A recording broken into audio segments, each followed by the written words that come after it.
Okay, thanks for joining and thank you for having me. I'm Christoph Balduck from Impulse. Impulse is a very recent company, less than 1 year old. We're doing everything around information management, from master data management, BI, data governance, metadata management, but also involved in big data. We provide advice, training, coaching, architecture, and those kind of things. Okay, I've been in IT since about 2000 and been working with master data management and data management since 2007. Okay, so good. What we're going to talk about is the new regulation. You probably all heard about this European regulations which is coming. But obviously, if you follow the news and you followed Mr. Bart Tommelijn's quotes lately, you know that there is more than that. And there is the Dutch regulation which was voted 2-3 weeks ago and will be in place from the 1st of Jan 2016. So there's a lot of regulations.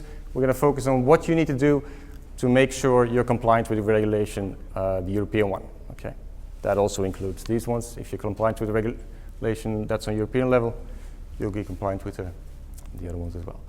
I'm not a lawyer, by the way, so don't ask me any legal specific questions. I do know the law a bit, but it's more IT that we're going to talk about, not too much technical.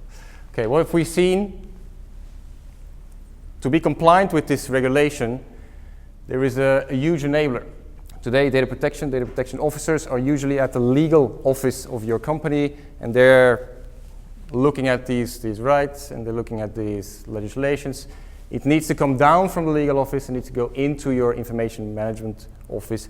And you've seen it in the last presenter slides as well. DAMA, the DMBOK wheel, the Data Management Association, Data Management BOK wheel, all the different information management capabilities will allow you, if you do them right, to be compliant. Okay? The higher your maturity is in information management, the easier it will be to actually become compliant. Okay? And that's definitely data governance, but to us, it's all of them almost. Okay. Good. Let's see if this works. Okay. Since we're all in information management, since we're all working with data, first some semantics here. What is a data subject? Right? It's any natural person can be identified or is already identified. So it's anybody in the European Union that is living and breathing. The dead people are not in scope here. Okay. They are in Italy, not here. And this is a very important one. What is personal data? Okay, it's all the data that surrounds this data subject. If you can identify a data subject by means of his PC number that he has in the company, it's personal data, right? So the personal data is quite big. What you see is that big data and big data sets, often there is personal data in it. You might not know that, but be very aware that what you're doing big data, what you're doing with data science, very often you're touching on personal data. And you need consent of the people that the data is about. And in some cases, you'll need to notify these people that you're actually doing data science, profiling, mining on them. Okay, so don't just take for granted any file. We've talked about hackathons, for instance. Make sure that you have the consent of the people. Very important. Okay. And then processing personal data is anything you do with that personal data, whether it's data science, whether it's creating data, whether it's using that data as reference. That's all processing data. Okay, the main stakeholders, I'm going to go through this quite quickly. I think you know this guy, right? Giovanni Pitarelli is the guy that is heading the European Data Protection Office, let's say. Very busy guy now. Article 29 Working Party, a bunch of people from different countries coming together quite oftenly and providing some guidance on the legislation, also providing texts that can guide you into how to interpret it. European Parliament, this guy, German guy, Jan-Philipp Albrecht, very active in the whole discussion. And then we have the Council, our ministers, prime ministers, but also ministers of justice. You have the Google regulation, you have Ireland. Now I should put the Belgian flag there as well. You see they're almost coming to an agreement. Very soon they'll be kissing about this new regulation. Okay, now when is the regulation coming, right? I said Belgium, Bart Tommelijn is applying this after summer, so probably 2016. The Dutch guys, data breach notification, very severe, I would say. 1st of Jan 2016, so somewhere next year you'll have to do something about this, right? And preferably even sooner than that. What we've seen is Commission, Parliament, they had the data subjects right, they had all rights in their mind when they created the text, so very good for us, right? Very good for all the data data privacy people. Then the Commission came along, or the Council came along. Well, you know all the lobbyists that are working, right?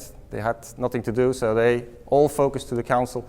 And now we have a legislation or a text from the Council that is complete rubbish, right? In terms of data privacy.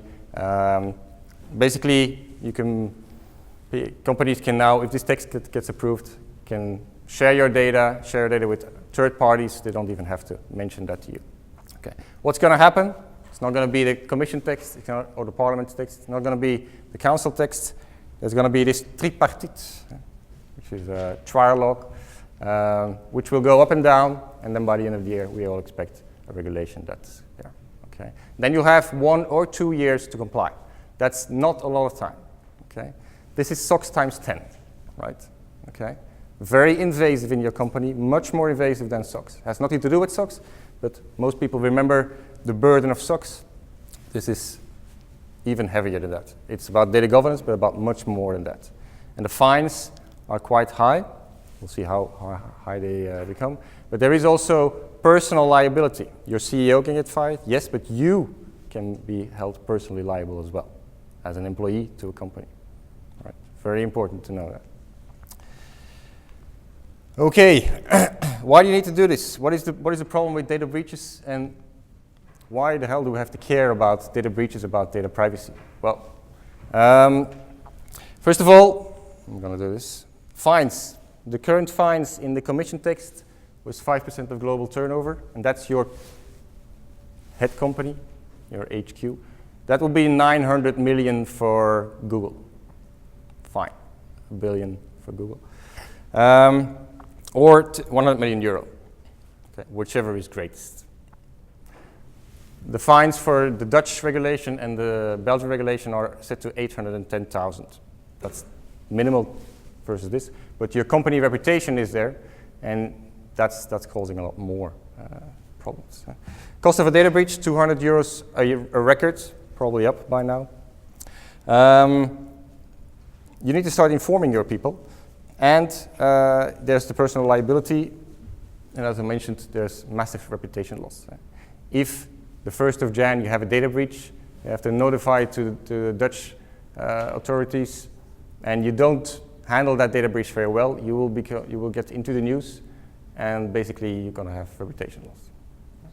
And that reputation loss is massive. You probably all heard about Target.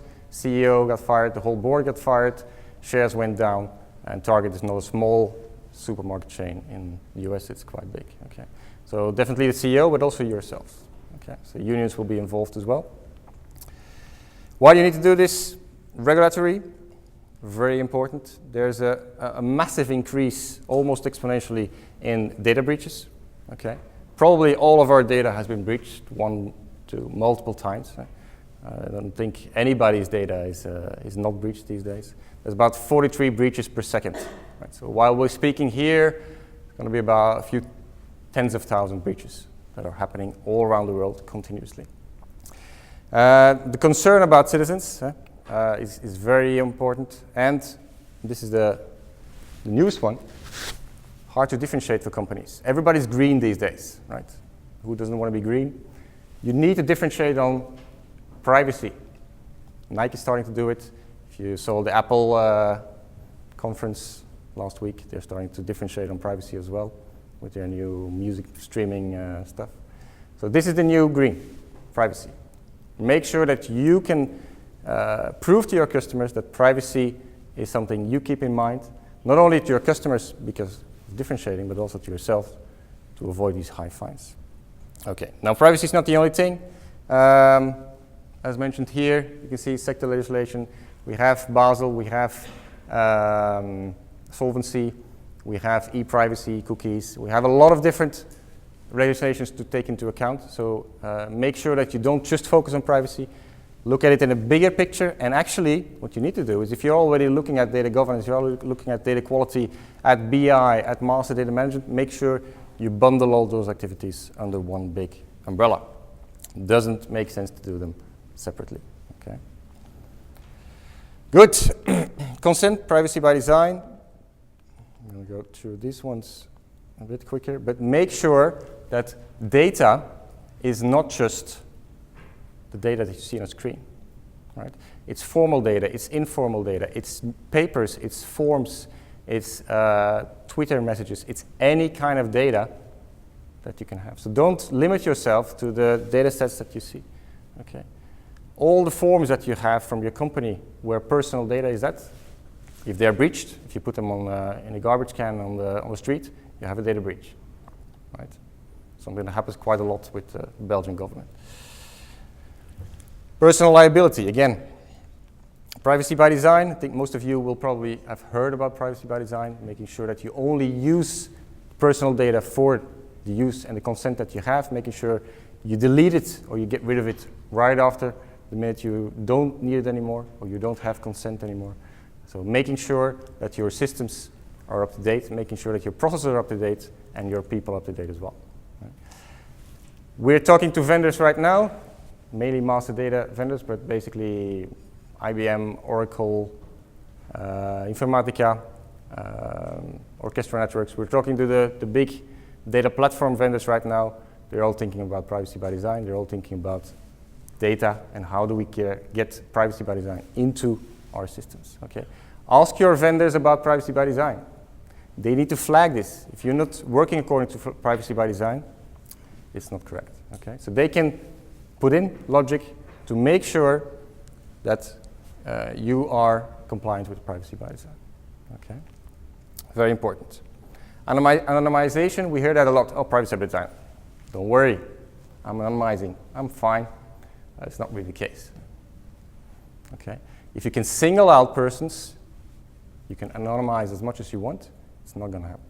Okay? Even if you can single out one person in that entire data set of 10 million people, you're not according to privacy by design. You need to go a level up instead of that lowest level of granularity. Some personal data like race, sexual preference, children's data, right? Don't do them. Okay. Lots of companies keep them. Lots of companies keep them everywhere. These are what I call the crocodiles that bite your butt in your data lakes, but in your entire landscape. Okay. You cannot profile children's data under 12 years old. You do that, you have a big problem. There's different categories, and we'll see how far it comes, but don't even try doing those things. A lot of people do it, actually. And you remember personal data, quite big. Children of employees, right? You often have a lot of data about them. Well, you're not always allowed to have that. Okay, so really, really important. Okay, how your company will be affected. First of all, you're going to need a DPO, Data Protection Officer. The question was already raised. There's a session next week, by the way, in Maastricht for DPOs, DPO training. There's a lot of DPO trainings you can see right now. But this DPO, you will need one, and basically every big company needs it if you have more than 250 employees, or if you're working with a lot of data of at least 5,000 data subjects, or if you're working with personal data. Basically, if you're working in the data space, you're working with a lot of data, you're working with a lot of personal data, and you will need a DPO. Okay? Is that a role or a function? Sometimes it's a function, sometimes it's multiple functions, sometimes it's a role. Can that be done by consultancy? Yes, but don't forget the personal liability, don't forget the fact that your CEO can still go to jail even if you outsource your DPO. Okay? And you need to make sure that your DPO has sufficient budget, sufficient mandate to do actually that what needs to be done in terms of data privacy and data protection. We actually see the DPO as an office.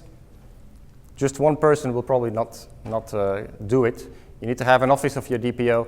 He or she needs to be able to respond within 72 hours to to data breaches, right? And respond quite heavily with segments of your data breach record, with what you're going to do about it, with massive mailing to all your people that have been data breached. So not having a team there, even if it's virtual, is not an option there. Okay. Suppose you have a data breach on Friday evening, 72 hours. You come in on Monday morning, you don't have a lot of time left to notify the authorities and all your data subject that has been breached. Obviously, looking at the people on the right, I think you've read them by now, make sure that they collaborate with all of these people, okay? Not just legal. Okay, something we call data privacy protection as a service. What you're going to get is you're going to get a lot of requests. Once this goes live, you're going to get requests of personal data. You all have personal data everywhere. You can actually ask to any kind of vendor or any kind of company that is working with your personal data, please provide me an overview of all my personal data. Now, which company could do that? Is there any company here in the room, or people from any company, who could, tomorrow, if I ask personal data, who could provide that personal data? All my personal data. Remember, from the beginning, it's quite broad scope. Right? There is almost no company that can do that. Right? Even them. Even them. So personal data is everything. It's from your HR data, your customer data, your vendor contact information. It's all personal data, right? And being able to provide that to somebody is extremely hard. If you don't know where your data is, if you don't even know what a person is, if you don't even know which systems it is, how it's integrated, if you have consent, if you don't know all of these things, you're never going to be able to provide that person with the correct information. Okay, so really important. So at a certain point in time, you're going to be able to handle all those requests. The first 5, 10 requests, you're going to be able to look everywhere. Oh, I found in 15 or 200 different systems, I found something from you. I've put it all together. Here it is. What Google does, that's the company who can do it. They print everything out, they send it to you. You have a massive pile of papers. Right? So what we've done is we've created a model. You'll get all the slides, of course. You're going to get requests. Obviously, you want to make sure that the request comes from the person where it comes from, that you have identity management. If I'm asking personal data of my neighbor, that shouldn't be allowed. Okay? So first of all, you're going to get requests. Second of all, you're going to have all your systems, all your papers, hopefully in an enterprise content management system. You're going to have your CRMs, your ERPs, your HR systems. There's personal data everywhere. Okay? And you want to do some reporting on that, and what we see a lot here is that people are starting to do MDM systems, master data management. That's usually product or customer or party. The party MDMs are going to turn into privacy and party MDMs. Okay, that's where you should store your consent. That's where you should store your consent to know where all the information is about, and if you can handle all the information. It's a perfect tool to actually store all possible consent, because you already have all the information about your persons. Okay. Now how are you going to connect them? You can go to each and every one of those systems every time you have a request. You don't want to do that. You want to basically, I'm going to run through this a little bit faster. You want to have a master there. You will have an analytical master, a place, a storage, where you have the information about where is every single record and to which customer or to which person is it assigned, and do I have consent? And this is an analytical master. You could also put in a data warehouse, but you need data quality there, right? Why do you need data quality? Because if you provide that information to a customer or to a data subject and the information is wrong, you can say, well, that's very fine, but please stop doing everything that you do with my personal data. Imagine doing that.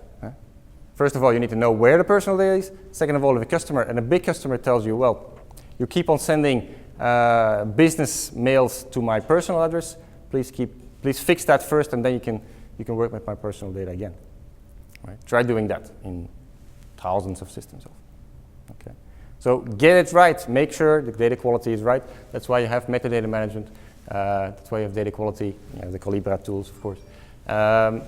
Make sure that your entire circle of Dharma, all the information management capabilities are there. And make sure that you have at least a box there that you can easily give responses to those questions.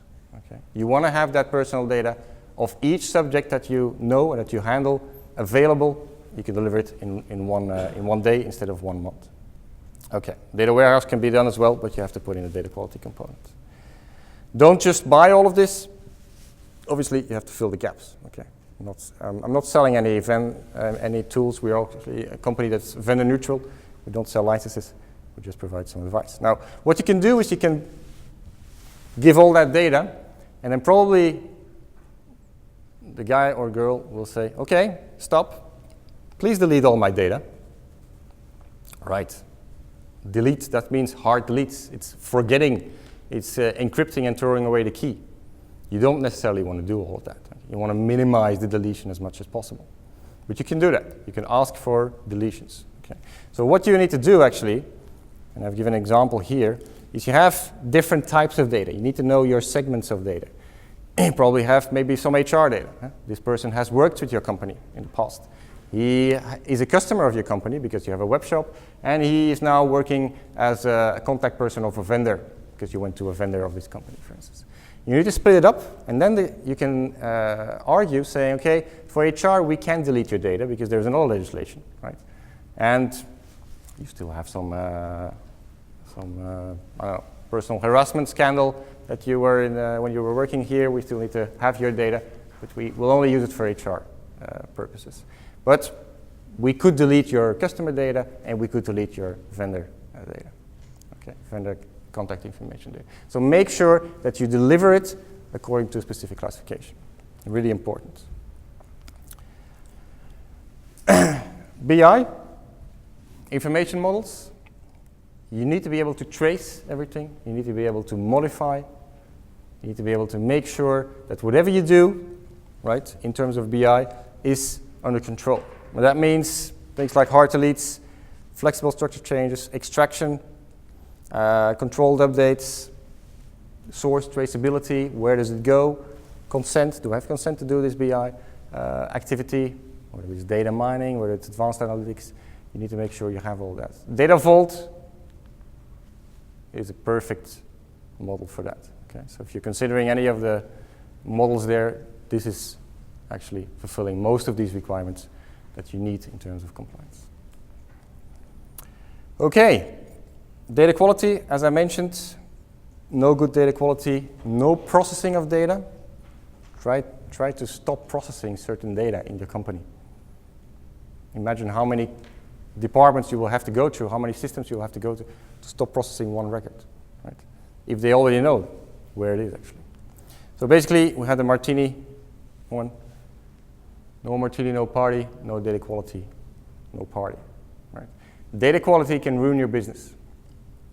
Bad data quality, you have a bit of an issue, okay? Good consent of the data subject is really, really important. Okay, to finalize a roadmap, first of all, make sure that you have your information under control. The first thing you have to do is determine what is the scope of my personal data in the company. Okay, that's the first thing you have to start doing. Okay. And every company is different. And the list of entities will be different for every company. So first, try to do that. Make sure you have your information governance in order, right? We call it information governance because it works better with the business. If they hear data, they usually get afraid. So make sure that you look into your architectural landscape, and then parallel, start by contacting all these different groups that I've shown you on the DPO slide, the legal, the enterprise architects, the data governance people, the BI people, even your unions have to be contacted to make sure that you have a plan, that you get these people engaged, and that everybody actually works towards one goal. Okay? If you do this isolated, it will for sure fail, and your head will roll. Okay? So what to do on Monday morning? It's not exactly Monday morning, but basically plan for this, consult all the stakeholders, determine your strategy, raise awareness. It's really the first steps you have to do in any new thing, in any project. Make sure that you contact all the people, you raise awareness, and you have their buy-in, and then start doing this. And basically the ROI or having to sell this is really not that hard. 5% of global turnover, just put that on a note, or put 100 million euro, and just give that to the board. Okay, you want to pay this fine? We have, I don't know how many million records we have, times 200. Put that on a note. Okay, that's your business case. All right, and then I'm not even talking about reputation loss. Closing remarks. Privacy, as I mentioned, is a new differentiator. Privacy is trust. Okay, make sure that people can trust your company, right? Privacy is the new Gucci, is the new Vuitton, is a luxury product. Okay, so make sure that you can offer that luxury product to your customers. Okay, and that's it. Thank you.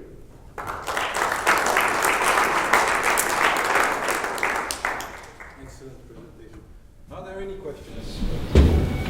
Yeah, just curious because you have all these regulations about data privacy and accessibility, etc. And on the other way, you have all these other rules about the data you have to keep or data retention, for security reasons, for mitigation, etc. Accounting. And so I wonder, are we even sure that all these rules and regulations are consistent? No, they're not actually. They're even contradictory in some cases. The thing is, if you gave a good example of, okay, what if I have to keep my invoices, which contain personal data, for 10 years, and I get a request from somebody that tells me, well, please delete everything. That would be great in the Belgian tax office. Please delete all my data, then you don't know anything about me anymore. Well, you still have to keep them, but you can only use them for the purpose of tax, for the purpose of keeping that invoice. You cannot use that data for marketing purposes. So you need to keep it controlled. It's the same for archiving. And is that really enforceable? I mean, who can? Well, you'll have to do audits, basically, internal audits for your DPO. So the DPO will be doing an audit looking at, okay, is this really being used only for that retention of invoices? And if you get a data breach, you can be sure that there's going to be an external audit as well. You can have people from Privacy Commission or on the floor, actually, that commission will expand quite a bit. Their tasks will be more broad in the future as well. So it's a self-regulation, let's say, self-regulatory regulation. But if you get a breach, then you really have to make sure that you're okay. Otherwise, you're going to get external people. And are there already certification like ISO? That's the problem with Belgium. Belgium doesn't want to do any certifications. The other countries will. So in Belgium, they say no. The cabinet of Mr. Tobbelijn said, well, who has to certify? The certifier is there. So no, there are no certifications, but I'm expecting this quite quickly. But there will be certifications to do this. And basically, also Impulse will provide data protection as a service, so just both the DPO, data protection officer, as well as some kind of review, a scan of your entire landscape. We've done that with some other companies already, where we scan the entire landscape and we actually look into these kind of shit and try to advise on what to do with them. Yeah. Of course, I've seen giving information about the possible architecture of data, talking about master data management. Also seeing you were mentioning that data vault is interesting to use. But how do you think you can use it in a big data environment where data vault cannot be applied? No. Well, as was mentioned in previous notes as well, you have to give people some room and some R&D and freedom, basically. Make sure that from before you start, actually, that you have the consent and you have the approval, and then you pretty much can do whatever you like. But make sure you have it anonymized, or you have full consent of all these people to actually profile that data. And in a lot of cases, if you really start doing advanced analytics, you need to notify the people that you're doing this. So it's not just about having consent, having a cookie somewhere, or having an agreement where they provided consent. You also have to notify these people. If you do that, you can actually still work with it. I mean, it's not that you can no longer work with personal data. You still can, but you need the necessary consent or approvals. So, and then you can basically do whatever you like in your data lakes or in data science.